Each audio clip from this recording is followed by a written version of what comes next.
Have you noticed things getting a little bit cheaper at the checkouts? Official figures out later this morning should confirm that the cost of living is continuing to fall. Yes, Steph is here now, looking at what's causing deflation. Yes, morning to both. It's an interesting one, this, because you might not necessarily notice a massive difference, but certainly from an economist's point of view, this is really interesting to talk about deflation. Morning, everyone. Yeah, economists measure the cost of living by looking at how prices for things that we regularly buy as a nation have changed over the year. Now, for most of this year, on average, prices haven't changed that much, and inflation has been around the zero mark. But a couple of times it's turned negative, which means prices are falling, although not by much if you look at the last figure we had. But it's the first time we've had deflation since the 1960s. Well, with me now is economist Dr. John Ashcroft. Good morning to you, John. Morning. Tell us what's happening.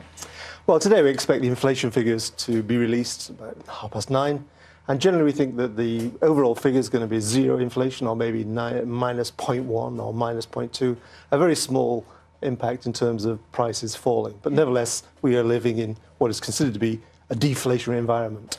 And what does that actually mean for people? Because this is an average figure, isn't it? So it means that there's some things which are going down quite a bit and others going up, and they work it out from that. So what give us a bit of detail in terms of what's going up and down? Well, the biggest thing to look at is the difference between what we say is goods inflation, the price of goods like electricals, foods, stuff like that, and also service sector inflation. Now, what we see within the index this morning is that goods inflation, the prices of goods that we might buy, like electricals, computers, that sort of stuff, that's falling. That'll be down by 2.5%. But service sector inflation, that's actually above target. That's plus 2.5%.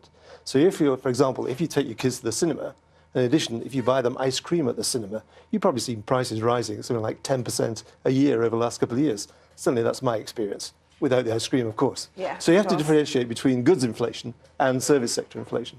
So for people doing their shopping, that's where they'll probably notice it the most. Like the supermarkets, we've seen the supermarkets price war, haven't we? And that's certainly brought down the cost of food for people. Yeah, food prices, they've generally been falling over the last year as a result of both imported prices and also domestically produced foodstuffs.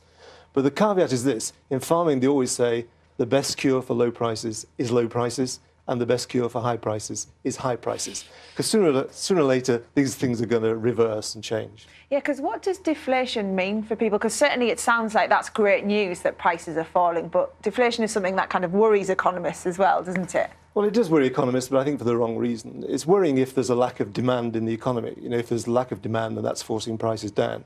That is not the case. This is a relatively unusual phenomenon. It's really driven by what's happening internationally, especially in oil and energy prices and commodity prices.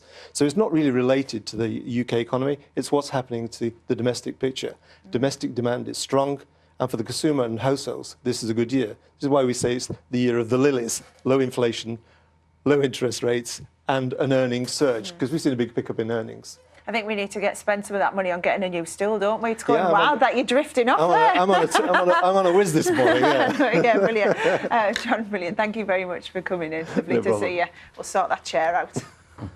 I was just listening to how much it was squeaking as you moved. I know. Come on, go and get some oil. We're losing people, they're just drifting off. Budget cuts. Indeed. Thank you very much. No worries.